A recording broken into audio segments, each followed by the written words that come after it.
Advocate Arunkumar, ഇവിടെ ഉല്ലാസ് നേരത്തെ പരാമർശിക്കപ്പെട്ട വിഷയം ശബരിമല പ്രക്ഷോഭവുമായി ബന്ധപ്പെട്ടാണ്.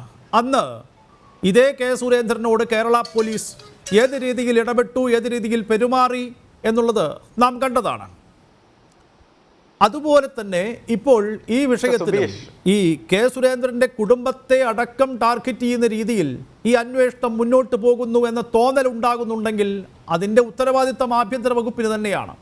കെ സുരേന്ദ്രനും അദ്ദേഹത്തിൻ്റെ കുടുംബവും ടാർഗറ്റ് ചെയ്യപ്പെടുന്നുവെങ്കിൽ, അത് ആ രീതിയിൽ അന്വേഷണം മുന്നോട്ട് പോകുന്നു എന്ന തോന്നൽ ജനിപ്പിക്കുന്നുവെങ്കിൽ അതിന് മറുപടി പറയേണ്ടത് ഇടതുപക്ഷ സർക്കാരാണ്. കേന്ദ്രം ഭരിക്കുന്ന ഒരു പാർട്ടിയുടെ സംസ്ഥാന അധ്യക്ഷനാണ്.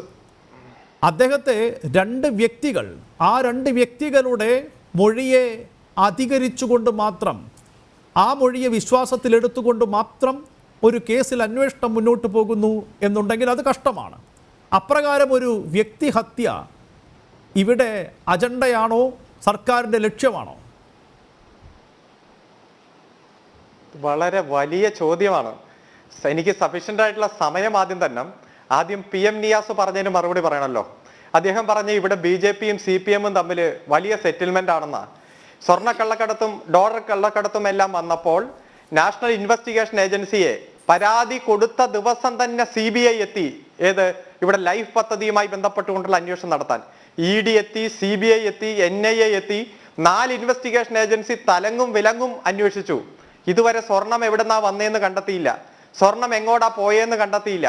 നമുക്കറിയാം, മുഖ്യമന്ത്രിയെ ഈ കേസിൽ പെടുത്താൻ വേണ്ടി നിരവധി കള്ളസാക്ഷികൾ ഉണ്ടാക്കിയപ്പോഴെല്ലാം ഞങ്ങൾ എന്താണോ പറഞ്ഞത് ആ പറഞ്ഞ കാര്യം സാധൂകരിക്കുകയാണ്. ഇത് കള്ളക്കേസാണ്, ഈ തെരഞ്ഞെടുപ്പിൽ ഇടതുപക്ഷത്തെ തോൽപ്പിക്കാൻ മുഖ്യമന്ത്രിയെ അപകീർത്തിപ്പെടുത്താനുള്ള കള്ളക്കേസാണെന്ന് ഇടതുപക്ഷം അന്ന് പറഞ്ഞതിൽ ഇന്ന് 4 ഇൻവെസ്റ്റിഗേഷൻ കേന്ദ്ര ഇൻവെസ്റ്റിഗേഷൻ ഏജൻസിയും എത്തിച്ചേർന്നിരിക്കുന്നു. അതുകൊണ്ട് അതിൽ കൂടുതൽ കാര്യങ്ങൾ ഞാൻ പറയുന്നില്ല. 2 CBIയുടെ കാര്യം പറഞ്ഞു. ഏത് ഇവിടെ ലാവ്ലിൻ കേസുമായി ബന്ധപ്പെട്ടുകൊണ്ട് കഴിഞ്ഞ 3 വർഷമായി ഈ കേസ് മാറ്റിവെക്കുന്നത് ആരാ? മാറ്റിവെക്കുന്നത് CBI തന്നെയാണ്. സഖാവ് പിണറായി വിജയന്റെ അഭിഭാഷകൻ ഒരു തവണ പോലും ഈ കേസ് മാറ്റിവെക്കണമെന്ന് ബഹുമാനപ്പെട്ട സുപ്രീം കോടതിയിൽ ആവശ്യപ്പെട്ടിട്ടില്ല. എന്താ മാറ്റിവെക്കാൻ കാരണം? സുപ്രീം കോടതിയിലെ ഈ കേസ് കേൾക്കുന്ന സ്പെഷ്യൽ ബെഞ്ച് പറഞ്ഞു ഇതിൽ ഒരു തെളിവുമില്ല, കൺകറന്റ് അക്വിറ്റലാണ്. അതായത് CBI കോടതി തിരുവനന്തപുരവും കേരള ഹൈക്കോടതിയും പിണറായി വിജയനെ ഒരു തെളിവുമില്ലെന്ന് കണ്ടെത്തി വെറുതെ വിട്ടിരിക്കുന്നു. അതുകൊണ്ട് 2 കോടതികൾ വെറുതെ വിട്ട കേസിൽ സുപ്രീം കോടതി ഇടപെടണമെങ്കിൽ കോൺക്രീറ്റ് ആയ ശക്തമായിട്ടുള്ള വാദം വേണം, വസ്തുതകൾ വേണം, മെറ്റീരിയൽസ് വേണം. അതില്ലെങ്കിൽ ഈ കേസ് ഞങ്ങൾ പുഷ്പം പോലെ തള്ളിക്കളയും എന്ന് പറഞ്ഞു, ഓപ്പൺ കോടതിയിൽ പറഞ്ഞു. അത് കേട്ട അന്ന് മുതൽ CBI ഈ കേസ് ഓരോ തവണ വരുമ്പോഴും മാറ്റി മാറ്റി വയ്ക്കുകയാണ്. അതിൽ ഇടതുപക്ഷത്തിനൊരു ബന്ധമില്ല എന്ന് സുപ്രീം കോടതി ആ കേസ് പരിഗണിച്ചാലും വിത്തിൻ ഹാഫ് ആൻ അവർ, അരമണിക്കൂറിനുള്ളിൽ ആ കേസ് തള്ളിക്കളയും എന്നതിൽ യാതൊരു സംശയമില്ല. അതുകൊണ്ട് ഇവിടെ ഒരു സെറ്റിൽമെന്റും ഇല്ല എന്ന് ആദ്യം ഞാൻ പറയുകയാണ്. പിന്നെ ആരാണ് സെറ്റിൽമെന്റ് നടത്തിയത്? മാറാട് കലാപം നടത്തപ്പോൾ തീ തുപ്പുന്ന പ്രസംഗം നടത്തിയ കുമ്മനം രാജശേഖരനെതിരായിട്ടുള്ള കേസ് പിൻവലിച്ചത് അന്ന് AK ആന്റണി സർക്കാരാണ്. പ്രവീൺ തൊഗാഡിയെ നടത്തിയ വർഗീയ വിദ്വേഷമുണ്ടാക്കുന്ന പ്രസംഗങ്ങൾ നടത്തിയതിന് രജിസ്റ്റർ ചെയ്ത കേസ് പിൻവലിച്ചത് ഉമ്മൻചാണ്ടി മുഖ്യമന്ത്രിയായിരിക്കുമ്പോഴാണ്. തിരുവനന്തപുരം MG കോളേജിലേക്ക് കടന്നു കയറി ഒരു CIA ബോംബെറിഞ്ഞ് കൊലപ്പെടുത്താൻ ശ്രമിച്ച 21 BJP RSS പ്രവർത്തകർക്കെതിരായിട്ടുള്ള കേസ് പിൻവലിച്ചത് ഉമ്മൻചാണ്ടി കേരളത്തിന്റെ മുഖ്യമന്ത്രി ആയിരിക്കുമ്പോഴാണ്.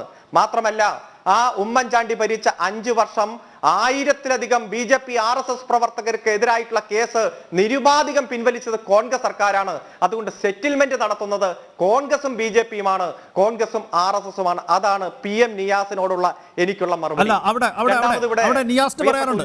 പറയാറുണ്ട് നമ്മൾ അടുത്ത പോയിന്റിലേക്ക് പോകുന്നതിന് പറഞ്ഞു കഴിഞ്ഞോട്ടെ. അല്ല, ഉല്ലാസ് ബാബുവിനും കൂടെ മറുപടി കൊടുത്ത് അത് കഴിഞ്ഞിട്ട്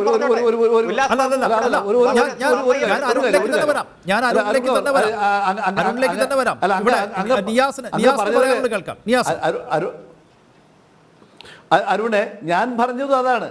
നിങ്ങൾ കേരള മുഖ്യമന്ത്രിക്കെതിരായി, ഇപ്പോഴത്തെ കേരള മുഖ്യമന്ത്രിക്കെതിരായി ഉള്ള കേസ് ഫയൽ ചെയ്യുന്നത്, അപ്പീൽ ഫയൽ ചെയ്യുന്നത് കേന്ദ്രമാണ്.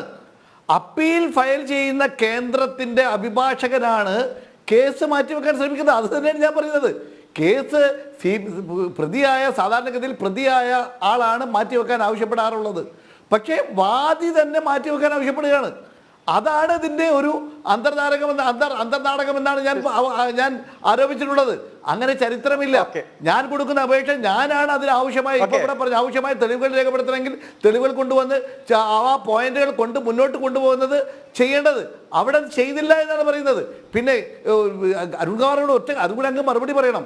അങ്ങ് പറയേണ്ടത് ഒരുപാട്, ഞാനത് പേരെടുത്ത് പറയുന്നില്ല, ഒരുപാട് കൊലപാതക കേസുകൾ, BJPയും CPM തമ്മിലെ കൊലപാതക കേസുകൾ, വാദിയും പ്രതിയും തമ്മിൽ ഒത്തുതീർന്ന് എത്ര കേസുകൾ ഈ കോഴിക്കോടും കണ്ണൂർ ജില്ലയിലും, ഞാൻ വേണമെങ്കിൽ നിങ്ങൾ സമയം തന്നാൽ ഞാൻ ഓരോ കേസിന്റെയും നാളുവഴികൾ ഞാൻ പറയാം. എത്ര കേസുകളാണ് അരുൺകുമാർ, അതുകൂടി പറയണം. അരുൺ പറയാം. അരുൺ, മിസ്റ്റർ PM നിയാസ്, താങ്കൾ ഒരു അഭിഭാഷകനാണ്. താങ്കൾ ഒരു ഗവൺമെന്റ് പ്ലീഡറായി ജോലി ചെയ്തിരുന്ന ആളാണെന്നാണ് ഞാൻ മനസ്സിലാക്കുന്നത്. ഏതായാലും കൺകറന്റ് അക്വിറ്റൽ എന്ന് പറഞ്ഞാൽ എന്താണ്? 2 കോടതി ഒരു തെളിവുമില്ലെന്ന് പറഞ്ഞ് തള്ളിക്കളഞ്ഞ കേസ് ഒരു പരമോന്നത നീതിപീഠം പരിശോധിക്കണമെങ്കിൽ അതിലൊരു ക്വസ്റ്റ്യൻ ഓഫ് ലോ വേണം, അല്ലെങ്കിൽ അത്തരത്തിൽ നിയമവിരുദ്ധത അതിൽ നടന്നിട്ടുണ്ടെന്ന് ബോധ്യപ്പെടണം, ഇല്ലീഗാലിറ്റി ഇറഗുലാരിറ്റി ഉണ്ടെന്ന് തോന്നണം. 2 കോടതി തെളിവെടുത്ത് തള്ളിക്കളഞ്ഞ കേസിൽ സുപ്രീം കോടതി ഇടപെടുന്നത് ഇത് ഒന്നുമില്ലെന്ന് എല്ലാവർക്കും അറിയാമല്ലോ. കഴിഞ്ഞ നിയമസഭാ തെരഞ്ഞെടുപ്പിൽ എങ്ങനെയെങ്കിലും മുഖ്യമന്ത്രിക്കെതിരെ ഈ കേസൊന്ന് തട്ടിയെടുത്ത് എന്തെങ്കിലുമൊക്കെ ഒപ്പിക്കാൻ BJPയും കോൺഗ്രസും ശ്രമിച്ചതല്ലേ? ഇനിയും നിങ്ങൾ ലാവലിന് പുറകിൽ പോകല്ലേ എന്നാണ് എനിക്ക് ഇതേ കോൺഫിഡൻസ് ആണ്.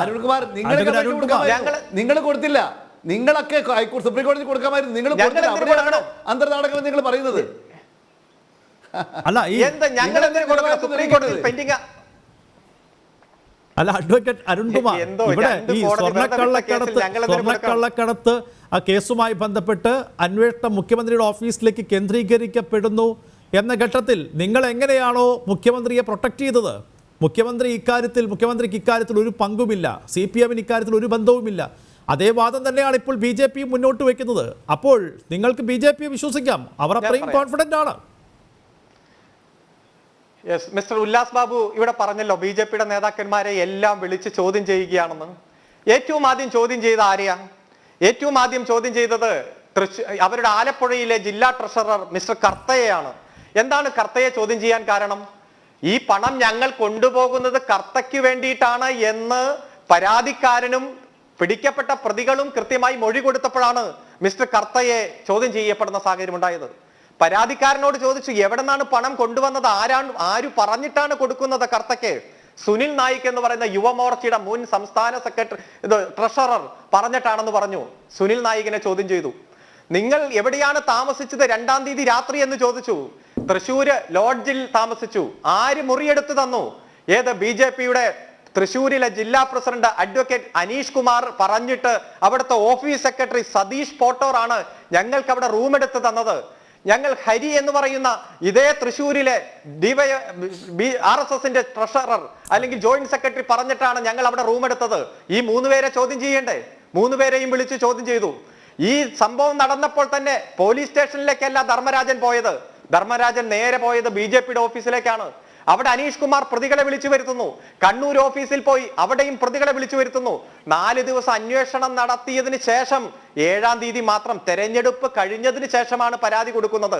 തെരഞ്ഞെടുപ്പ് കഴിഞ്ഞതിന് ശേഷം പരാതി കൊടുക്കുമ്പോൾ ഇവിടെ എന്താണ് CPMന്റെ കൂടെ? അവിടെ BJPയുടെ വാദം അരുൺകുമാർ, നമുക്കറിയാം BJPയുടെ വാദം ഈ തെരഞ്ഞെടുപ്പിന്റെ പ്രചാരണ സാമഗ്രികളുമായി വരാൻ ഒരാൾ നിയോഗിക്കപ്പെടുന്നു.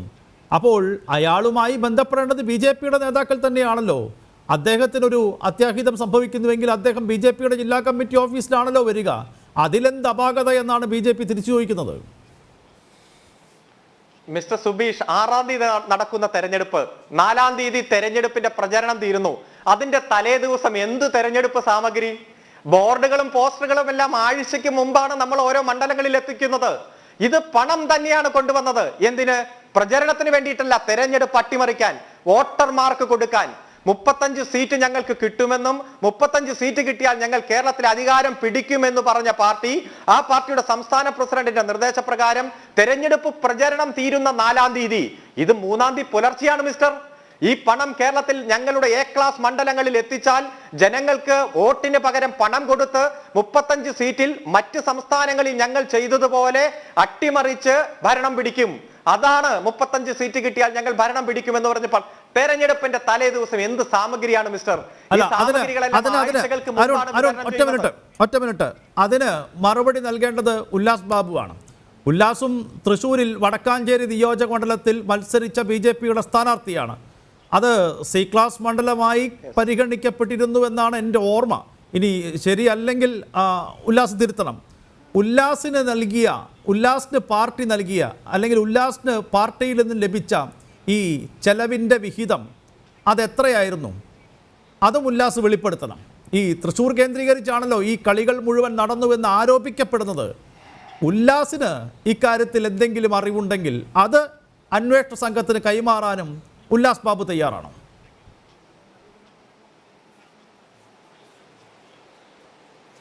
എൻ്റെ സുബീഷെ, നമ്മളെ സംബന്ധിച്ച് ബഹുമാനനായിട്ടുള്ള അരുൺകുമാർ ഒരു കാര്യം മനസ്സിലാക്കണം.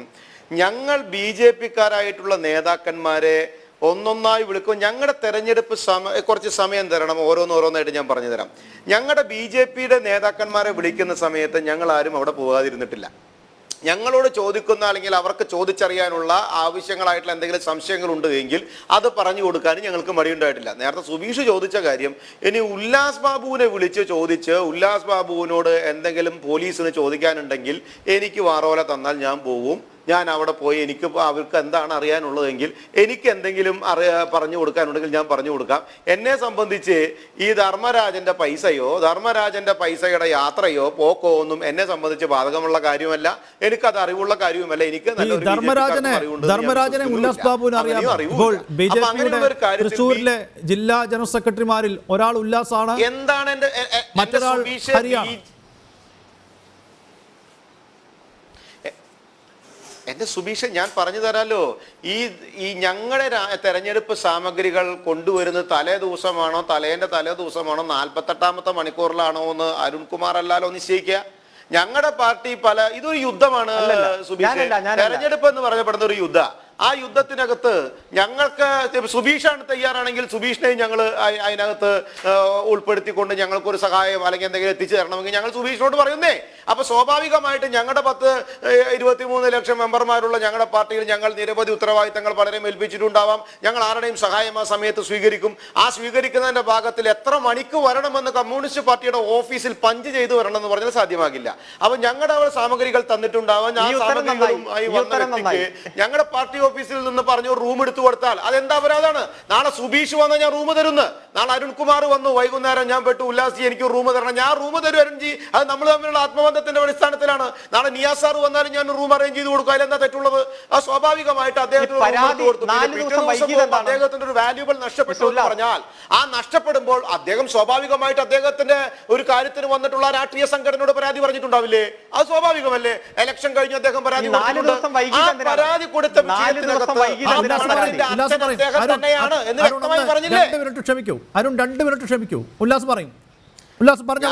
ഞാൻ ചോദിക്കട്ടെ, ഈ നഷ്ടപ്പെട്ട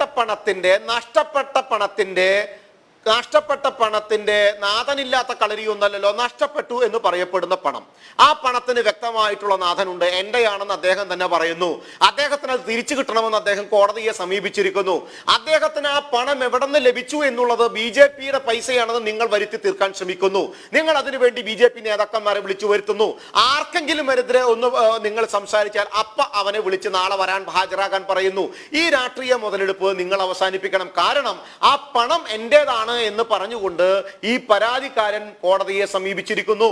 അതിന്റെ തെളിവ് അന്വേഷിക്കേണ്ടതും ആ പണത്തിന്റെ സോഴ്സ് അന്വേഷിക്കേണ്ടതും ആ പണം എവിടെ നിന്ന് അദ്ദേഹത്തെ കൊണ്ടുവന്നു, ആരുടെ കയ്യിൽ നിന്ന് കൊണ്ടുവന്നു എന്നൊക്കെ അന്വേഷിക്കേണ്ടത് ആ പണം അന്വേഷിക്കേണ്ട ഏജൻസിയും അല്ലെങ്കിൽ കോടതിയും ഒക്കെ തീരുമാനിക്കേണ്ട കാര്യമാണ്.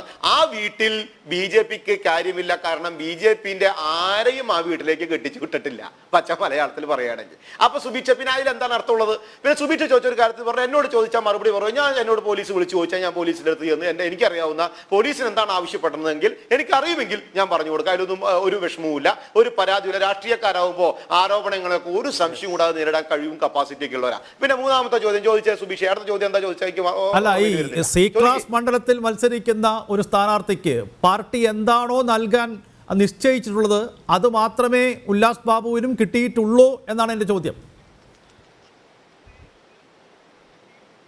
കിട്ടിയോന്ന് പറ ആദ്യം. സി ക്ലാസ് ആയാലും ഡി ക്ലാസ് ആയാലും എ ക്ലാസ് ആയാലും ബി ക്ലാസ് ആയാലും വടക്കാഞ്ചേരി നിയോജക മണ്ഡലത്തിൽ മത്സരിക്കുന്ന സമയത്ത് വടക്കാഞ്ചേരി നിയോജക മണ്ഡലത്തിൽ ഞാൻ മത്സരിക്കുമ്പോൾ നിയമാനുസൃതമായിട്ടുള്ള എല്ലാ കാര്യങ്ങളും ഞാൻ കണക്ക് കൊടുത്തിട്ടുണ്ട്. അങ്ങയുടെ അരുൺകുമാറിന്റെ പാർട്ടിയുടെ നേതാവും കണക്ക് കൊടുത്തിട്ടുണ്ട്. എല്ലാവരും അതിന്റെ നിയമാനുസൃതമായിട്ടുള്ള കണക്കുകൾ ഞങ്ങൾ ചെലവാക്കിയതിന്റെ ഡീറ്റെയിൽസ് ഒക്കെ കൊടുത്തിട്ടുണ്ട്. പിന്നെ ബഹുമാനനായിട്ടുള്ള ശ്രീ അരുൺകുമാർ അങ്ങ് പറഞ്ഞല്ലോ, ഈ രാഷ്ട്രീയ കേരളത്തിൽ മുഖ്യധാരാ മാധ്യമങ്ങൾക്ക് 200 കോടി രൂപ PR വർക്കിന് കൊടുത്ത രാഷ്ട്രീയ പാർട്ടി ഏതാണെന്നും അത് മേടിച്ച് സ്വീകരിച്ച് പോക്കറ്റിലും വെച്ച് ഈ വടിയും കോലും പിടിച്ച് ആരൊക്കെ അവിടേക്ക് ഹാജരാക്കാൻ പോകുന്നുവെന്ന് പോലീസ് ക്ലബിന്റെ മുമ്പിൽ ചായക്കോപ്പയും പിടിച്ച് നിൽക്കുന്ന മാധ്യമ രാഷ്ട്രീയവും ഞങ്ങൾ മറന്നിട്ടൊന്നുമില്ല. 38 കോടി രൂപ ഈ കേരളത്തിലുടനീളം കാസർഗോഡ് മുതൽ തിരുവനന്തപുരം ആ സമയത്ത് പിടിക്കപ്പെട്ടിട്ടുണ്ട്. ആ പിടിക്കപ്പെട്ടത് ആരുടെയാണ് എന്നും വളരെ വ്യക്തമായിട്ട് നിരവധി ആളുകൾക്ക് അറിയാം. അന്വേഷണ വണ്ടിയൊന്നും അങ്ങോട്ട് ഓടിയെത്തിയിട്ടില്ല. ആ രാഷ്ട്രീയത്തെ കുറിച്ചും ഞങ്ങൾ പറയുന്നില്ല. ഞങ്ങളെ സംബന്ധിച്ച് ഒരു കാര്യം വളരെ അസന്നിഗ്ധമായിട്ട് പറയാൻ സാധിക്കും. BJPയെ സംബന്ധിച്ച് BJPക്ക് കുഴലും പൈപ്പുമായിട്ടൊന്നും കച്ചവടമില്ല.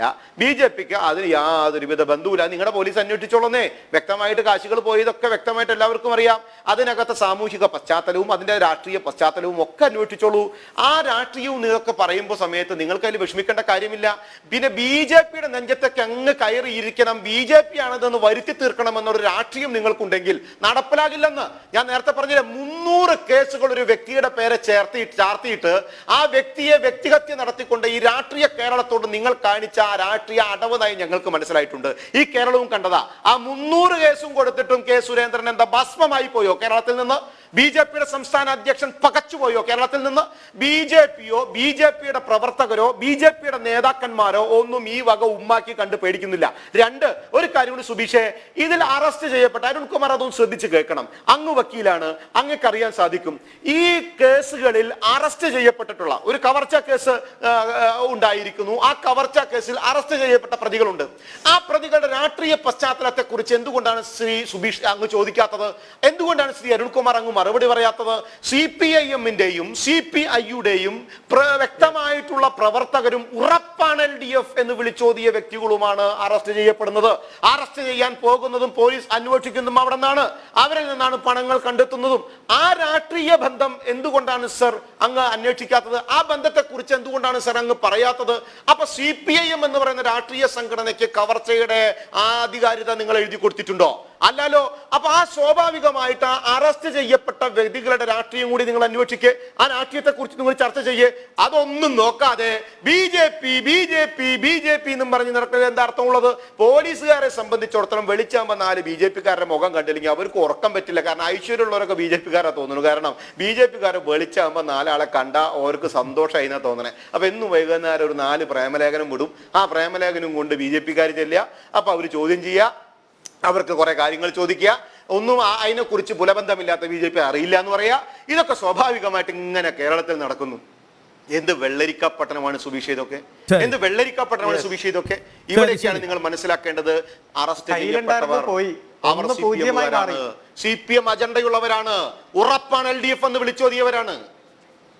ശരി. ആ രീതിയിൽ CPM-ന് ഈ കവർച്ച കേസുമായി ബന്ധമുണ്ടോ എന്ന ചോദ്യത്തിന് കൂടി അരുൺകുമാർ മറുപടി നൽകും എന്നാണ് ഞാൻ പ്രതീക്ഷിക്കുന്നത്. അടുത്ത അരമണിക്കൂറിലേക്ക്, ചർച്ചയുടെ അവസാനത്തെ അരമണിക്കൂറിലേക്ക് പോകുന്നതിന് മുൻപ് ഒരു ഇടവേള കൂടെ.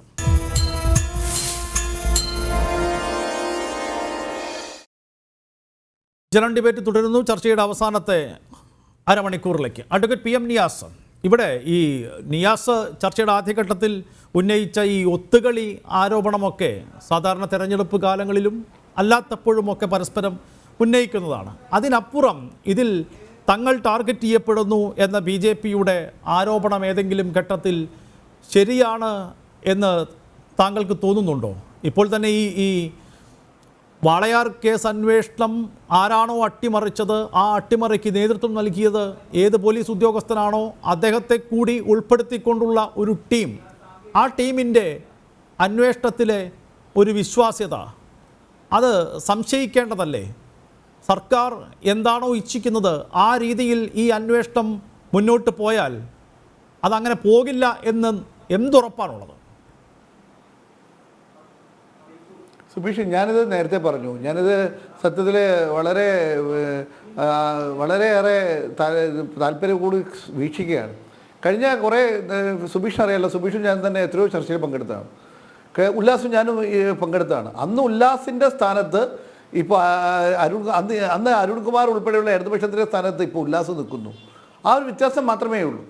നേരത്തെ ഉല്ലാസ് ബാബു ഞാനും ഒക്കെ പങ്കെടുത്ത ഒരുപാട് കാര്യങ്ങളിൽ അന്ന് ഇടതുപക്ഷ ചർച്ചയെ പങ്കെടുക്കുന്ന ആളുകൾക്ക് മുമ്പാകെ ചോദിച്ച് ഉത്തരം മുട്ടിക്കാൻ അന്ന് കഴിഞ്ഞുവെങ്കിൽ ഇന്ന് ഉല്ലാസ് ഉത്തരം പറയുന്നതിന് വളരെ പ്രയാസപ്പെടുകയാണ്. ഞാനത് കാണുകയാണ്.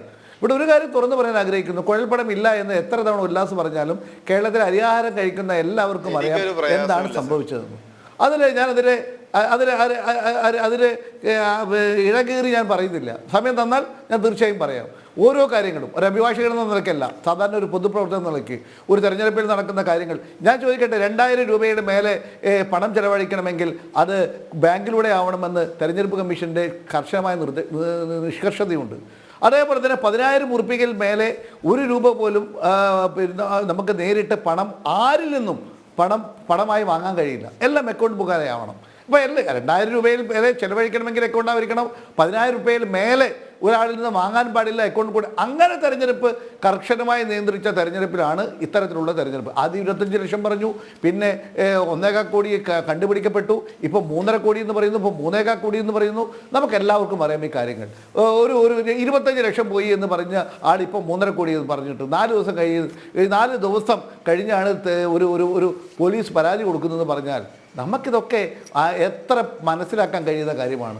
പിന്നെ ഇവിടെ ഒരു സ്വാഭാവികമല്ലേ CPM ഇത്രയേറെ CPM വിഷമിപ്പിക്കുവാൻ വേണ്ടി അല്ല CPM പ്രതിക്കൂട്ടിലാക്കുവാൻ വേണ്ടി ശ്രമിച്ച ഒരു പാർട്ടിക്കെതിരെ ഒരു ചാകര പോലെ CPM കിട്ടിയത്.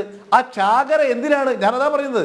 ചാകര കിട്ടിയാൽ ഒരു തീരദേശത്തുള്ള ആൾക്ക് എത്രമാത്രം സന്തോഷമുണ്ടാകും. ആ സന്തോഷത്തിലാണ് CPM. അവർക്കിതെല്ലാം സെറ്റിൽ ചെയ്യാൻ, ഇവർക്കെല്ലാം ഇതിന് പകരം ചെയ്യുവാൻ, ഇവർക്കെല്ലാം പ്രതിസ്ഥാനത്ത് മുന്നോട്ട് കൊണ്ടുപോകാൻ ചെയ്യുന്ന പാർട്ടിയാണ്. പിന്നെ സുരേന്ദ്രൻ എൻ്റെ നാട്ടുകാരനാണ്, എൻ്റെ ജില്ലക്കാരനാണ്. ആ സുരേന്ദ്രൻ എന്ന് പറയുന്ന വ്യക്തിയെ കഴിഞ്ഞ തവണ ഇത്രയേറെ സുരേന്ദ്രനുമായി ബന്ധപ്പെട്ട കേസുകളിൽ പ്രതിസ്ഥാനത്ത് നിർത്തിയപ്പോൾ ഏറ്റവും കൂടുതൽ പോലീസ് സംവിധാനം ഉപയോഗിച്ചൊക്കെ നമ്മൾ കണ്ടതാണ്. അതേ സുരേന്ദ്രൻ്റെ ഇടപെടലുകൾ തെരഞ്ഞെടുപ്പിന് മുമ്പും തെരഞ്ഞെടുപ്പിന് ശേഷവും ഞങ്ങളത് സംശയത്തോടു കൂടിയാണ് ഇപ്പോഴും നോക്കുന്നത്. അപ്പോൾ ഇവിടെ ഈ കാര്യത്തിൽ ഞങ്ങൾക്ക് പറയാനുള്ളത്, പ്രിയപ്പെട്ട സുബീഷെ, കൃത്യമാണ്. ഇത് എല്ലാ കേസുകളും കെട്ടിച്ചമച്ചാണെന്നുള്ള അഭിപ്രായമൊന്നും ഞങ്ങൾക്കില്ല. പക്ഷേ ഈ കേസ് ഒരിക്കലും അന്വേഷണം യഥാവിധിയിൽ പോകത്തില്ല. ഇത് ED ഏൽപ്പിക്കണമെന്ന് ഞങ്ങൾ പറഞ്ഞു. ആദ്യം ഏൽപ്പിക്കില്ല എന്ന് മുഖ്യമന്ത്രി ഷാഡ്യം പറഞ്ഞു. ഒടുവിൽ EDയെ കൊണ്ട് ചെയ്യിപ്പിക്കണമെന്ന് ഹൈക്കോടതി പോലും പോയ സാഹചര്യത്തിലാണ് EDക്ക് വേണ്ടി ഇത് ഏൽപ്പിച്ചിരിക്കുന്നത്. ഇവിടെ ഇത് ED മാത്രമല്ല, ഈ പണം നിങ്ങൾ അറിയേണ്ടത്, ഈ പണം ഇത്രയേറെ നിയമവിരുദ്ധമായി നമുക്കറിയാലോ. ഞാൻ സ്ഥാനാർത്ഥിയായി പോയപ്പോൾ എന്നെ തടഞ്ഞു നിർത്തി 5-6 തവണ എന്നെ വണ്ടിയിൽ നിന്ന് ഇറക്കി ചെക്ക് ചെയ്ത പോലീസാണ് കേരളത്തിൽ. ആ പോലീസ് കണ്ണൂരിൽ നിന്നും കോഴിക്കോട് നിന്നും ഇത്രയും പണം ഇത്രയും ദിവസം കൊണ്ടു നടന്നിട്ട് പോലും പോലീസിനെ കണ്ടുപിടിക്കാൻ പറ്റിയില്ല എന്ന് പറഞ്ഞാൽ അതും പോലീസിൻ്റെ വീഴ്ചയാണെന്ന് ഞാൻ പറയുന്നില്ല.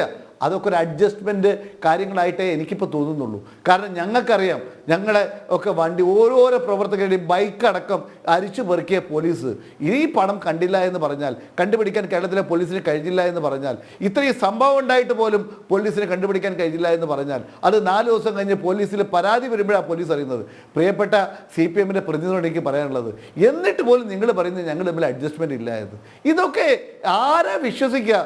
ആർക്കാ ഇതൊക്കെ വിശ്വസിക്കാൻ പറ്റുക? അപ്പോൾ ഞങ്ങൾക്കെതിരൊന്നും ഇവർ തമ്മിലുള്ള അന്തർനാടകങ്ങൾ, ഇവർ തമ്മിലുള്ള അഡ്ജസ്റ്റ്മെൻറ്റുകൾ, ഇവർ തമ്മിൽ കാലാകാലങ്ങളിലായിട്ടുള്ള ഇടപാടുകൾ, ഇതൊക്കെ ഞങ്ങൾക്കറിയാം. ഞങ്ങൾ ഇതിന് കക്ഷിയല്ല. ഞങ്ങൾക്ക് ഇവിടെ പറയേണ്ടത് അത് മുഖ്യമന്ത്രിക്കെതിരെയുള്ള അന്വേഷണമാണെങ്കിലും, അതേപോലെ തന്നെ സുരേന്ദ്രനെതിരെയുള്ള അന്വേഷണമാണെങ്കിലും, BJPക്കെതിരെയുള്ള അന്വേഷണമാണെങ്കിലും, CPMനെതിരെയുള്ള അന്വേഷണം കൃത്യമായും വ്യക്തമായും സത്യസന്ധമായും അത് സുതാര്യമായും അന്വേഷണം നടത്തി കുറ്റക്കാരെ കൊണ്ടുവരുവാൻ ആർജവമുള്ള ഒരു ഭരണകൂടം ഇവിടെ ഉണ്ട് എന്ന് ഞങ്ങൾക്ക് പ്രതീക്ഷയില്ല. ആ പ്രതീക്ഷയില്ലെങ്കിൽ പോലും ഞങ്ങൾക്ക് ആഗ്രഹമുണ്ട്. അത് ആർജവത്തോടു കൂടി മുന്നോട്ട് കൊണ്ടുപോകണം. അത് കേന്ദ്ര ഏജൻസി ആണെങ്കിലും തിരക്കേടില്ല, കേരള ഏജൻസി ആണെങ്കിലും അന്വേഷണം തെറ്റായ ദിശയിലേക്ക് നീങ്ങുകയാണെങ്കിൽ കോൺഗ്രസ് ഇടപെടുമോ? പഴയ കോൺഗ്രസ് അല്ലല്ലോ, അങ്ങനെ എല്ലാം കണ്ട് നിരീക്ഷിച്ചിരിക്കുന്ന കോൺഗ്രസ് അല്ല. ഇനി K. സുധാകരൻ നയിക്കുന്ന കോൺഗ്രസ് ആണ് കേരളത്തിൽ. ഞാനത് തീർച്ചയായും ഇന്ന് കേരളത്തിലെ കോൺഗ്രസ് പ്രവർത്തകർക്ക് ഏറ്റവും ആവശ്യമായി CPM-നോടും അതുപോലെ തന്നെ BJP-യോടും ഒക്കെ അതിശക്തമായ നിലപാടെടുത്തിട്ടുള്ള ഒരു വലിയ അനുഭവ സമ്പത്തുള്ള ഒരു നേതാവ് കെ സുധാകരൻ ഇന്ന് KPCC പ്രസിഡന്റായി വന്നിരിക്കുകയാണ്. അദ്ദേഹത്തോടൊപ്പം കോഴിക്കോട് ജില്ലക്കാരായ സുദ്ദീഖ് ഉൾപ്പെടെയുള്ള 3 KPCC വർക്കിംഗ് പ്രസിഡന്റുമാരെയും വെച്ചിരിക്കുകയാണ്. ഞങ്ങൾക്കൊരു കൃത്യമായ തീരുമാനം, ഞാൻ നേരത്തെ പറഞ്ഞു, രണ്ടും കേരളത്തിലെ മുഖ്യമന്ത്രിക്കെതിരെയുള്ള അന്വേഷണം, മുഖ്യമന്ത്രിയുടെ ഓഫീസ് കേന്ദ്രീകരിച്ച് നടന്ന സംഭവത്തെക്കുറിച്ചുള്ള അന്വേഷണം, ആ അന്വേഷണം അതേപോലെ തന്നെ പ്രാധാന്യമുള്ളതാണ്. ഈ കുഴൽപ്പണം, കൊടകരയിൽ നിന്ന് പിടിച്ച കുഴൽപ്പണം, അതുപോലെ തന്നെ മഞ്ചേശ്വരത്തെ പരാതികൾ, അതുപോലെ തന്നെ വയനാട് കേന്ദ്രീകരിച്ചുള്ള പരാതികൾ, ഇവയെല്ലാം നേരത്തെ പറഞ്ഞു, ഞാൻ തുറന്നു പറയാമല്ലോ, എല്ലാ കേരളത്തിലെ പോലീസ് അന്വേഷിക്കുന്നത് ഇത്രയേറെ പാർട്ടിസാനമായിട്ടുള്ള ഒരു അന്വേഷണ സംവിധാനം കേരളത്തിൻ്റെ ചരിത്രത്തിൽ ഉണ്ടായിട്ടില്ല. അതാണ് വാളയാറിലും കണ്ടുകൊണ്ടിരിക്കുന്നത്. വാളയാർ മാത്രമല്ല, ഏത് സ്ഥലത്തും നമ്മൾ സാധാരണ പറയാറുണ്ട്, ഈ കോഴിയെ നോക്കാൻ കുറുക്കനെ ഏൽപ്പിക്കുന്ന അവസ്ഥയാണ്. അതിനേക്കാളും അപ്പുറമാണ് കേരളത്തിലെ പോലീസിൻ്റെ അവസ്ഥ. അതുകൊണ്ടാണ് ഞങ്ങൾ പറയുന്നത്, ഞങ്ങൾക്ക് ഈ 2 ഏജൻസിയെക്കുറിച്ചും ഇപ്പോൾ ഞങ്ങൾക്ക് സംശയമാണ്. അതുകൊണ്ട് അത് സംശയമല്ല, അവർ 2 പേരും ഞങ്ങൾക്ക് കൊള്ളാവുന്ന രീതിയിൽ ഞങ്ങൾ ചെയ്യാൻ കഴിയും, ഞങ്ങൾക്കിത് ആത്മാർത്ഥതയുണ്ട് എന്ന് അവർ കാലം തെളിയിക്കണം. അത് അവർ തെളിയിക്കാൻ അവർ ഉത്തരവാദിത്വം ഉണ്ടാക്കണമെന്നാണ് എനിക്ക് പറയാനുള്ളത്. ഒരു കാര്യം, ഞങ്ങൾക്ക് ഈ കാര്യത്തിൽ സുബീഷ് ചോദിച്ച ചോദ്യത്തിന് മറുപടി പറയാം. ഞങ്ങൾക്ക് ഈ അന്വേഷണം, ഈ രണ്ട് സംഭവങ്ങൾ ഞാൻ പറഞ്ഞു, 2 സംഭവങ്ങളിലും വെള്ളം ചേർക്കുമ്പോൾ ഞങ്ങളതിൽ ഇടപെടും. അത് വ്യക്തികളെ ക്രൂശിക്കുമ്പോഴും ഞങ്ങൾ ഇടപെടും. അത് വ്യക്തികളെ എന്താ പറയുക, പ്രതിസ്ഥാനത്തുള്ളവരെ വെള്ളപൂശാൻ ശ്രമിക്കുമ്പോഴും ഞങ്ങൾ ഇടപെടും.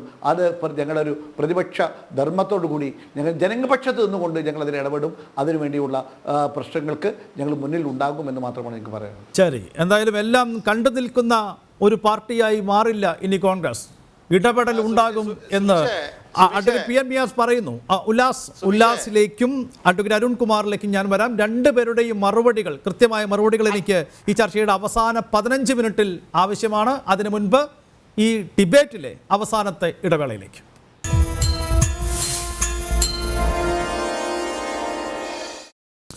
ജനം ഡിബേറ്റ് ചർച്ചയുടെ അവസാന ഘട്ടത്തിലേക്ക് പോവുകയാണ്. ഉല്ലാസിന് എന്തോ പറയാനുണ്ട് എന്നെനിക്കറിയാം. ഉല്ലാസിലേക്ക് ഞാൻ വരാം. അതിനു മുൻപ് ഒറ്റ ചോദ്യം അഡ്വക്കേറ്റ് അരുൺകുമാറിനോട്. അരുൺകുമാർ, ഈ വാളയാർ കേസിൽ അന്വേഷണം അട്ടിമറിച്ച പോലീസ് ഉദ്യോഗസ്ഥൻ്റെ ഇടപെടൽ, ഈ കേസിലെ ഇടപെടൽ ദുരൂഹതയുണർത്തുന്നു എന്ന ആക്ഷേപം ഉന്നയിക്കപ്പെട്ടാൽ അതിനുള്ള മറുപടി എന്താണ്? ഞാനതിലേക്ക് വരാം. അഡ്വക്കേറ്റ് ഉല്ലാസ് ബാബു ഇവിടെ പറഞ്ഞു, വളരെയധികം സൗന്ദര്യമുണ്ട് BJP നേതാക്കന്മാർക്ക്, അതുകൊണ്ടാണ് കേരളത്തിന്റെ പോലീസ് ഓരോ ദിവസവും ഇൻവെസ്റ്റിഗേഷന്റെ ഭാഗമായി അവരെ വിളിച്ചു വരുത്തുന്നതെന്ന് അദ്ദേഹം പറഞ്ഞു. നിങ്ങൾക്ക് സൗന്ദര്യമുണ്ട് എന്നതിൽ എനിക്ക് സംശയമൊന്നുമില്ല. പക്ഷേ നിങ്ങൾക്കറിയാമല്ലോ, ക്രിമിനൽ കേസ് എന്ന് പറഞ്ഞാൽ ഒരു ചെങ്ങല പോലെയാണ്, കണ്ണികളാണ്. ഓരോ കണ്ണികളും കൂട്ടിക്കൂട്ടി ചേർത്തിട്ടാണ് ചെങ്ങല ഉണ്ടാക്കുന്നത്. ഓരോ പ്രതികളെ ചോദ്യം ചെയ്യുമ്പോഴും, സാക്ഷികളെ ചോദ്യം ചെയ്യുമ്പോഴും, പ്രതികളുടെ കുറ്റസമ്മത മൊഴി എടുക്കുമ്പോഴും എല്ലാം അതുമായി ബന്ധപ്പെട്ടവരെ ചോദ്യം ചെയ്ത് പോകുന്നു. കേരളത്തിൽ BJP-യുടെ എല്ലാ തരത്തിലുള്ള പണമിടപാടും നടത്തുന്നത് നിങ്ങളുടെ സംഘടനാ ജനറൽ സെക്രട്ടറിയും സംസ്ഥാന പ്രസിഡന്റുമാണ് എന്ന് തെളിവുകൾ വന്നപ്പോഴാണ് സംഘടനാ സെക്രട്ടറി ആയിട്ടുള്ള M ഗണേശിനെ ചോദ്യം ചെയ്തത്. സംസ്ഥാന കമ്മിറ്റി ഓഫീസിലെ ഓഫീസ് സെക്രട്ടറിയായ G ഗിരീഷിനെ ചോദ്യം ചെയ്തതും ആ ഓഫീസിൽ നിന്ന് നിരവധി വിളികൾ ഈ പ്രതികൾക്ക് വന്നു എന്ന് ബോധ്യപ്പെട്ടുകൊണ്ടാണ്. നിങ്ങളുടെ സംസ്ഥാന പ്രസിഡന്റ് K സുരേന്ദ്രന്റെ ഡ്രൈവറെയും അദ്ദേഹത്തിന്റെ സെക്രട്ടറിയെയും ചോദ്യം ചെയ്തതും അദ്ദേഹത്തിന് വന്ന ഫോൺ കോളുകളെല്ലാം ഭൂരിഭാഗവും അറ്റൻഡ് ചെയ്യുന്നത് ഈ സെക്രട്ടറിയാണ് എന്നതുകൊണ്ടും എവിടേക്കാണ് സുരേന്ദ്രൻ പോയതെന്ന് ഡ്രൈവർക്ക് അറിയാം എന്നതുകൊണ്ട് തന്നെയാണ്. ഇപ്പോൾ സുരേന്ദ്രന്റെ മകനെ ചോദ്യം ചെയ്യുമെന്ന് നിങ്ങൾ ഭയപ്പെടുന്നത്, ഈ സംഭവം നടന്ന ദിവസം 22 കോളുകൾ ഈ ധർമ്മരാജന്റെ ഫോണിൽ നിന്ന് നിങ്ങളുടെ സെക്രട്ടറിയുടെ മകന്റെ ഫോണിലേക്ക്, പ്രസിഡന്റിന്റെ മകന്റെ ഫോണിലേക്ക് ചെന്നു എന്നതുകൊണ്ട് തന്നെയാണ്. അതുകൊണ്ട് ഒരിക്കലും നിങ്ങളുടെ സൗന്ദര്യം നോക്കിയല്ല വിളിക്കുന്നത്, മറിച്ച് ഈ കേസിൽ അതിശക്തമായിട്ടുള്ള അന്വേഷണം നടക്കുന്നു എന്നതുകൊണ്ട് തന്നെയാണ്. ഞാൻ ഒരു കാര്യം കൂടി ഈ ബഹുമാനപ്പെട്ട BJP-യുടെ പ്രതിനിധിയോട് ചോദിക്കുകയാണ്. ഈ പ്രസീത ഫോൺ ചെയ്തു എന്ന കാര്യം ഒരിക്കലും K സുരേന്ദ്രൻ നിഷേധിച്ചിട്ടില്ല. ആ ഫോണിൽ ഏതെങ്കിലും തരത്തിൽ എഡിറ്റിംഗ് നടന്നിട്ടുണ്ടെങ്കിൽ എന്തുകൊണ്ടാണ് BJP-യുടെ സംസ്ഥാന പ്രസിഡന്റ് K സുരേന്ദ്രൻ പ്രസീതയ്ക്കെതിരെ ഒരു വക്കീൽ നോട്ടീസ് അയക്കാത്തത്, ഒരു കേസ് കൊടുക്കാൻ തയ്യാറാകാത്തത്? എന്തുകൊണ്ടാണ് ആ ഓഡിയോ ക്ലിപ്പിംഗ് ഒരു ഫോറൻസിക് പരിശോധനയ്ക്ക് വിടണം എന്ന് ആവശ്യപ്പെടാൻ തയ്യാറാകാത്തത്? അതുപോലെ തന്നെ ജാനുവിന് പണം കൈമാറി എന്ന് പറയുന്ന ഹോറിസോൺ എന്ന് പറയുന്ന ഹോട്ടലിലെ റൂം നമ്പർ 503 വീഡിയോ ദൃശ്യങ്ങൾ കാണണം, അത് എടുക്കണമെന്ന് BJP ആവശ്യപ്പെടാത്തത് എന്തുകൊണ്ടാണ്? K സുരേന്ദ്ര പറഞ്ഞു, എനിക്ക് ഇത്ര പണം കിട്ടി, എന്നെ സ്വാധീനിച്ചു, എനിക്ക് ഫോൺ തന്നു. എന്തുകൊണ്ടാണ് K സുരേന്ദ്രയ്ക്കെതിരെ നിങ്ങൾ ഒരു കേസ് കൊടുക്കാൻ ഇതുവരെ തയ്യാറാകാത്തത്? ഒരു പരാതി പോലും കൊടുക്കാൻ നിങ്ങൾ ഇതുവരെ തയ്യാറായിട്ടില്ലല്ലോ. കേരളത്തിന്റെ പോലീസ് തെറ്റായ രീതിയിലാണ് അന്വേഷണം നടത്തണമെങ്കിൽ ഒരു പുതിയ ഇൻവെസ്റ്റിഗേഷൻ ഏജൻസിയെ വെച്ച് അന്വേഷിക്കണമെന്ന് എന്തുകൊണ്ടാണ് BJP ആവശ്യപ്പെടാത്തത്? കേന്ദ്ര ഇൻവെസ്റ്റിഗേഷൻ ഏജൻസി ഈ കേസിലേക്ക് വരണമെന്ന് ഇതുവരെ BJP ഔദ്യോഗികമായി ആവശ്യപ്പെട്ടിട്ടില്ലല്ലോ. ബഹുമാനപ്പെട്ട കേരള ഹൈക്കോടതിയിൽ ED ഈ കേസ് അന്വേഷിക്കണമെന്ന് ആവശ്യപ്പെട്ടുള്ള കേസുകൾ അതിൽ ആഴ്ചകൾ ഇനി മറുപടി ഫയൽ ചെയ്യാൻ വേണമെന്നാണ് ED ആവശ്യപ്പെട്ടിരിക്കുന്നത്. എന്തുകൊണ്ടാണ് EDയോ CBIയോ NIO എന്നുമില്ലല്ലോ? ഇപ്പോൾ താൻ ഈ കേസിൽ കുറ്റക്കാരനല്ല എന്ന് കെ സുരേന്ദ്രൻ അത്രയും ആത്മവിശ്വാസമുണ്ടെങ്കിൽ താൻ ജാനുവിനെ കണ്ടിട്ടില്ല, 10 ലക്ഷം രൂപ കൊടുത്തിട്ടില്ല, ഹൊറൈസൺ ഹോട്ടലിലേക്ക് പോയിട്ടില്ല എന്ന ഉറച്ച ബോധ്യം BJPയുടെ സംസ്ഥാന അധ്യക്ഷനുണ്ടെങ്കിൽ അദ്ദേഹത്തിന് അങ്ങനെ CCTV ദൃശ്യങ്ങൾ ഹാജരാക്കണമെന്ന് ആവശ്യപ്പെടേണ്ട കാര്യമില്ലല്ലോ. ഇനി കെ സുരേന്ദ്രനെ കുടുക്കാൻ ആഗ്രഹിക്കുന്നവർ വേണമെങ്കിൽ CCTV ദൃശ്യങ്ങൾ സംഘടിപ്പിക്കട്ടെ, ഹാജരാക്കട്ടെ, എവിടെ വേണമെങ്കിലും. കെ സുരേന്ദ്രൻ അത് ആവശ്യപ്പെടണമെങ്കിൽ കെ സുരേന്ദ്രന് ഉറച്ച ബോധ്യമുണ്ട്, താൻ അങ്ങോട്ട് പോയിട്ടില്ല, 10 ലക്ഷം രൂപ കൊടുത്തിട്ടില്ല. അങ്ങനെയും വരാമല്ലോ. മിസ്റ്റർ സുബീഷ്, ഇവിടെ ഓരോ തെളിവുകളല്ലേ സംസാരിച്ചു കൊണ്ടിരിക്കുന്നത്, ഡിജിറ്റൽ തെളിവുകളല്ലേ സംസാരിച്ചു കൊണ്ടിരിക്കുന്നത്. പണ്ടത്തെ കാലമൊന്നുമല്ലല്ലോ. ഇന്ന് പ്രസീത പുറത്തുവിട്ടിരിക്കുന്ന ഫോൺ കോൾ ഡീറ്റെയിൽസ് കൃത്യമായി മാർച്ച് മാസം 6-ാം തീയതിക്ക് മുമ്പ് നടക്കുന്ന സംഭാഷണം തന്നെയാണ്. ബഹുമാനപ്പെട്ട ആഭ്യന്തരമന്ത്രി അമിത്ഷാ വന്ന് തിരുവനന്തപുരത്ത് യോഗം നടക്കും, അതിന്റെ തലേ ദിവസം ഹോറിസോൺ ഹോട്ടലിൽ വെച്ച് കാണാം, പണം കൈമാറാം. അതിന് 3 ദിവസം മുമ്പ് വിളിക്കുന്നു, ആലപ്പുഴ വെച്ച് കാണാൻ കഴിയുമോ, കോട്ടയത്ത് വെച്ച് കാണാൻ കഴിയുമോ? ഇതിന്റെ എന്തായാലും ഈ ചർച്ചയിൽ അരുൺകുമാർ ഉന്നയിച്ച ചോദ്യങ്ങൾക്കുള്ള മറുപടി ഉല്ലാസ് ബാബു തന്നെ നൽകട്ടെ. നമുക്ക് ചർച്ച അവസാനിപ്പിക്കാൻ സമയമാവുകയാണല്ലോ. ഉല്ലാസ്, പെട്ടെന്ന് മറുപടി. ആദ്യം തന്നെ ശുദ്ധ ബോഷത്തരമാണ് ശ്രീ ബഹുമാനായ അഡ്വക്കേറ്റ് അരുൺ, അങ്ങ് വക്കീലാണ്, അങ്ങ് പറയുന്നത്. അങ്ങ് പറഞ്ഞു BJPയുടെ സംസ്ഥാന സംഘടനാ സെക്രട്ടറിയെയും BJPയുടെ ഓഫീസ് സെക്രട്ടറിയെയും അടക്കമുള്ള നേതാക്കന്മാരെ വിളിച്ചത് പ്രതികളെ വിളിച്ചതിന്റെ അടിസ്ഥാനത്തിലാണ്, പ്രതികളെ കോൾ ചെയ്തതിന്റെ അടിസ്ഥാനത്തിലാണ്. ആരാ പ്രതി? BJPയുടെ വിളിച്ചു വരുത്തിയ ആരെങ്കിലും ഏത് പ്രതികളെങ്കിലും വിളിച്ചിട്ടുണ്ടോ? ധർമ്മരാജൻ പ്രതിയാണോ? അറസ്റ്റ് ചെയ്യപ്പെട്ട ഏതെങ്കിലും ഒരു പ്രതികളെ BJPയുടെ ഏതെങ്കിലും ഒരു നേതാവ് എന്ന് വേണ്ട ഒരു അണി വിളിച്ചതായിട്ട് നിങ്ങൾക്ക് തെളിയിക്കാൻ പറ്റുമോ? നിങ്ങൾ പറഞ്ഞു, ഒന്ന് റിവൈൻഡ് ചെയ്ത് കാണിച്ചു കൊടുത്തു. ഈ അരുൺകുമാർ പറഞ്ഞു പ്രതികളെ വിളിച്ചതിന്റെ അടിസ്ഥാനത്തിലാണ് BJPയുടെ നേതാക്കന്മാരെ വിളിക്കുന്നതെന്ന്. ഓരോ പ്രതികളെ വിളിച്ചതായിട്ട് അരുൺകുമാറിന് തെളിയിക്കാൻ സാധിക്കുമോ? അങ്ങനെ ഞാൻ വെല്ലുവിളിക്കുന്നു. ഈ രാഷ്ട്രീയ പ്രവർത്തനം ഈ സംഘടനാ സെക്രട്ടറിയും ഈ ഗിരീഷ് കുമാറും ഇന്ന് അറസ്റ്റ് ചെയ്യപ്പെട്ടതിലെ ഏതെങ്കിലും ഒരു പ്രതികളെ വിളിച്ചോ? ധർമ്മരാജൻ പ്രതിയാണോ? ധർമ്മരാജൻ വിളിച്ചോ? തൃശൂർ ജില്ലാ ധർമ്മരാജൻ പ്രതിയാണോ? ദീപകിനെ വിളിച്ചോ?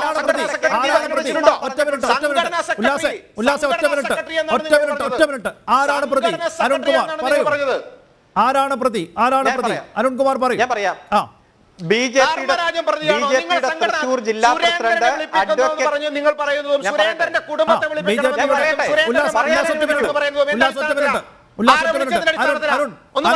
BJPയുടെ തൃശൂർ ജില്ലാ പ്രസിഡന്റ് ഞാൻ പറയാം അഡ്വക്കേറ്റ് അനീഷ് കുമാർ. BJPയുടെ തൃശൂർ ജില്ലാ president advocate KK Aneesh Kumar തന്നെ പറഞ്ഞിട്ടുണ്ട്, ഈ കേസിലെ പ്രതിയായ ദീപകിനെ ഞാൻ തൃശൂർ BJP ഓഫീസിൽ വിളിച്ചു വരുത്തി. ഞാൻ ഈ കാര്യങ്ങൾ ചോദിച്ചു. കണ്ണൂര് പോയി BJPയുടെ ഓഫീസിൽ പോയി ദീപക് അടക്കം നിരവധി പ്രതികളുമായി സംസാരിച്ചിട്ടുണ്ട്. ഈ കേസിന്റെ വസ്തുതകളും ഈ പ്രാഥമിക അന്വേഷണവും ഞാൻ നടത്തിയിട്ടുണ്ടെന്ന് BJPയുടെ തൃശൂർ ജില്ലാ പ്രസിഡന്റ് KK അനീഷ് കുമാർ കഴിഞ്ഞ 3 ദിവസമായി കേരളത്തിലെ പല ദൃശ്യമാധ്യമങ്ങളിലും വന്ന് പറയുന്നുണ്ട്.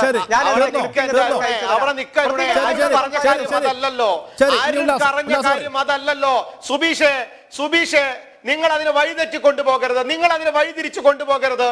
കേരളത്തിലെ BJPയുടെ സംഘടനാ സെക്രട്ടറി ശ്രീ ഗണേശിയും അതുപോലെ തന്നെ സംഘ ഓഫീസ് സെക്രട്ടറി ഗിരീഷിനും വിളിച്ചു വരുത്തിയത് പ്രതികളുമായിട്ട് ഫോണിൽ സംസാരിച്ചതിന്റെ പേരിലാണ് എന്ന് എന്തടിസ്ഥാനത്തിലാണ് അരുൺകുമാർ ഇവിടെ ഇരുന്ന് നുണപ്രചരണം നടത്തുന്നത്? ഏത് രാഷ്ട്രീയ അധപതനത്തിന്റെ ഭാഷയാണ് അദ്ദേഹം ഉപയോഗിക്കുന്നത്? അങ്ങേക്ക് അത് തെളിയിക്കാൻ സാധിക്കുമോ? ഇതിന്റെ പേരിലാണോ വെറുതെ ഇങ്ങനെ രണ്ടാമത്തെ കാര്യം, ഓരോരുത്തരെയും ഫോൺ ചെയ്തു എന്നതിന്റെ അടിസ്ഥാനത്തിൽ എന്നതിന്റെ പേരിൽ നിങ്ങൾ ചോദിക്കട്ടെ, പ്രതികൾ CPM-കാരാണ് സുബീഷേ. CPM-ന്റെയും CPI-യുടെയും AIYF-ന്റെയും ASF-ന്റെയും പ്രതികളാണ്. ആ പ്രതികൾ വ്യക്തമായിട്ട് അവരുടെ ഫേസ്ബുക്ക് പോസ്റ്റ് അടക്കം ഇവിടെ വ്യക്തമായിട്ടുണ്ട്. നിങ്ങൾ എന്താ അവരിലേക്ക് പോകാത്തത്? അവരെ കുറിച്ച് എന്താ അന്വേഷണം പോകാത്തത്? അവരുടെ കോൾ റെക്കോർഡിൽ വിളിച്ചിട്ടുള്ള ആളുകളെ നിങ്ങൾ എന്താ അന്വേഷിക്കാത്തത്? അവരെയാണ് നിങ്ങൾ അന്വേഷിക്കേണ്ടത്. ഒരു കാശ് നഷ്ടപ്പെട്ടു എന്ന് പറഞ്ഞ് ഒരു പ്രതി എന്തുകൊണ്ട് അവരുടെ CPM പശ്ചാത്തലം നിങ്ങൾക്ക് വിഷയമാകുന്നില്ല? ഉല്ലാസിന്റെ ആ ചോദ്യം പ്രസക്തമാണല്ലോ. എന്തുകൊണ്ട് അവരുടെ CPM പശ്ചാത്തലം പ്രസക്തമാകുന്നില്ല? നാളെ കെ സുരേന്ദ്രന്റെ ഫോണിലേക്ക് സുബീഷേ, ഈ കേസ് കേരളത്തിലെ സ്പെഷ്യൽ ഇൻവെസ്റ്റിഗേഷൻ ടീമാണ് അന്വേഷിക്കുന്നത്. ഞാൻ പറയട്ടെ, ഉല്ലാസ് ബാബുവിനോട് പറയാൻ അനുവദിക്കാൻ പറയൂ. അവരന്വേഷിക്കുമ്പോൾ അതിനിടയിൽ നിങ്ങൾ BJP ടാർഗറ്റ് ചെയ്തുകൊണ്ട് സംസാരിക്കരുത്. ഉല്ലാസ് കംപ്ലീറ്റ് ചെയ്യാം. Mister Subeesh, special investigation agency ആരെ കുറിച്ചും അന്വേഷിച്ചോട്ടെ. ഈ കേസിലെ സത്യം കണ്ടെത്താൻ, ഈ രാജ്യത്തിന്റെ സമ്പദ് വ്യവസ്ഥ തകർക്കുന്ന, യഥാർത്ഥ രാജ്യദ്രോഹം നടത്തുന്ന അവർ ആരാണെന്ന് കണ്ടെത്താൻ, പണത്തിന്റെ സോഴ്സ് കണ്ടെത്താൻ, എവിടെ നിന്നാണ് വന്നത്, എങ്ങോട്ടാണ് പോകുന്നതെന്ന് കണ്ടെത്താൻ ഏറ്റവും ശക്തമായിട്ടുള്ള അന്വേഷണം നടത്തട്ടെ. ഏത് പാർട്ടിക്കാരെയും വിളിച്ചു വരുത്തട്ടെ. സുതാര്യമായി അന്വേഷണം നടത്തണം എന്നല്ലേ നാം ആഗ്രഹിക്കുന്നത്? ഈ രാജ്യത്തിന്റെ സമ്പദ് വ്യവസ്ഥ തകർക്കപ്പെടരുത് എന്നല്ലേ നാം ആഗ്രഹിക്കുന്നത്? ഈ രാജ്യമായി നിലനിർത്തണമെങ്കിൽ ഇതിൽ യഥാർത്ഥ പ്രതികളെ കൊണ്ടുവരണം. അതിനുവേണ്ടി നിങ്ങൾ പറയുന്നു വിളിക്കാൻ പാടില്ല, ചോദ്യം ചെയ്യാൻ പാടില്ല. ചോദ്യം ചെയ്യാനായി പാടില്ല, വിളിച്ചു വരുത്തിയാൽ അത് പ്രശ്നം. അങ്ങനെയല്ല മിസ്റ്റർ പറയേണ്ടത്. താങ്കൾ ഒരു അഭിഭാഷകനല്ലേ? യഥാർത്ഥത്തിലുള്ള അന്വേഷണം നടത്തി കുറ്റക്കാരെ കണ്ടുപിടിക്കണം, സോഴ്സ് കണ്ടെത്തണം. നിങ്ങൾ അങ്ങനെയല്ല മിസ്റ്റർ പറയേണ്ടത്. നിങ്ങൾ അങ്ങനെയല്ല മിസ്റ്റർ പറയേണ്ടത്. നിങ്ങൾ കാര്യങ്ങൾ വ്യക്തത വരുത്തി വേണം ഒരു ചാനലിൽ സംസാരിക്കുമ്പോൾ. രാഷ്ട്രീയപരമായിട്ടുള്ള താല്പര്യങ്ങൾ സംരക്ഷിക്കുന്നതിന് വേണ്ടി നിങ്ങൾ സംസാരിക്കരുത്. നിങ്ങൾ ഒരു കാര്യം സംസാരിക്കുമ്പോൾ ആ സംസാരിക്കുന്ന കാര്യങ്ങളിൽ വ്യക്തത ഉണ്ടാക്കണം മിസ്റ്റർ. കാരണം നിങ്ങൾ സംസ്ഥാന സംഘടനാ സെക്രട്ടറി അടക്കമുള്ള ആളുകൾ പ്രതികളെ വിളിച്ചു എന്ന് നുണപ്രചരണം നടത്താൻ നിങ്ങൾക്ക് എവിടെ നിന്നാണ് ആ സോഴ്സ് കിട്ടിയത്? എന്തടിസ്ഥാനത്തിലാണ് നിങ്ങൾ പറഞ്ഞത്? എന്തടിസ്ഥാനത്തിലാണ് നിങ്ങൾ പറഞ്ഞത്? എന്റെ സുബീഷേ, ഈ അരുൺകുമാർ അതിവിടെ പറയാം, എന്നിട്ട് അവസാനിപ്പിക്കാം. ഞാൻ ആദ്യം പറഞ്ഞത്, ഞാൻ തുടക്കം പറഞ്ഞത് അരുൺകുമാർ പ്രതികളുമായി ബന്ധപ്പെട്ടതിന്റെ തെളിവുകളുടെ അടിസ്ഥാനത്തിലാണ് ഇവരെ വിളിച്ചു വരുത്തി ചോദ്യം ചെയ്തത് എന്ന പരാമർശത്തിന് ആധാരമായ എന്തെങ്കിലും തെളിവുണ്ടെങ്കിൽ പറയാം, അവസാനിപ്പിക്കാം. സംസാരിക്കുന്നത് അതിന് ഞങ്ങളുടെ വെക്കട്ട് കയറിയിട്ട് കാര്യമില്ല. ഈ കേസിലെ ഫസ്റ്റ് ഇൻഫർമന്റ് ആയ പരാതിക്കാരൻ, ആ പരാതിക്കാരന്റെ മൊഴിയുടെ അടിസ്ഥാനത്തിൽ പല പ്രതികളെയും അറസ്റ്റ് ചെയ്യുകയും അവരുടെ കൺഫെഷൻ സ്റ്റേറ്റ്മെന്റിന്റെ അടിസ്ഥാനത്തിലും സാക്ഷികൾ ഇൻവെസ്റ്റിഗേഷൻ ഏജൻസിക്ക് കൊടുത്ത മൊഴിയുടെ അടിസ്ഥാനത്തിൽ തന്നെയാണ് ഇവിടെ ചോദ്യം ചെയ്ത മുഴുവൻ ആളുകളെയും വിളിച്ചു വരുത്തിയത്. അതിൽ ഞാൻ ഉറച്ചു നിൽക്കുന്നു. അതിന്റെ പേരിൽ വിരണ്ടു പോകുന്ന രീതിയല്ല, ഏറ്റവും സത്യസന്ധമായിട്ടുള്ള ലോകം മുഴുവൻ കണ്ടുകൊണ്ടിരിക്കുകയാണ് എന്ന ബോധ്യം നമുക്കുണ്ടാകണം. നമ്മൾ എന്തെങ്കിലും പറയുമ്പോൾ ലോകം മുഴുവൻ അത് കണ്ടുകൊണ്ടിരിക്കുകയാണ് എന്ന ബോധ്യം നമുക്കുണ്ടാകണം. സാക്ഷികളും പ്രതികളും തമ്മിലുള്ള വ്യത്യാസം മനസ്സിലാക്കാതെയാണോ നിങ്ങൾ LLB ഡിഗ്രി എടുത്തത്? മൂന്ന് പേരും അഭിഭാഷകരാണ്. നിങ്ങളെ അത് പഠിപ്പിക്കേണ്ട ഒരാവശ്യം എനിക്കില്ല. ആ വാക്കുകൾക്ക് വ്യത്യസ്തതയില്ലേ? വിളിച്ചു വരുത്തുന്നത് മുഴുവൻ പ്രതികളെയാണെന്ന് പറയാൻ ശരി, അത് അരുൺകുമാറിന്റെ ഒരു നാക്കുപിഴയാണ് എന്ന് എനിക്ക് തോന്നുന്നു. BJP രാഷ്ട്രീയത്തെ നിങ്ങൾ അങ്ങനെ വൃത്തിഹീനമായി പ്രതികരിക്കുന്നത്. ശരി സമയം തീർന്നത് കൊണ്ട് മാത്രം ഞാൻ ചർച്ച അവസാനിപ്പിക്കുകയാണ്. വളരെയധികം നന്ദി advocate Ullas Babu, advocate KS Arunkumar, advocate PM Niyas. ഈ ചർച്ച സജീവമാക്കിയതിന് ജനറൽ ഡിബേറ്റ് പൂർണ്ണമാകുന്നു. നന്ദി, നമസ്തേ.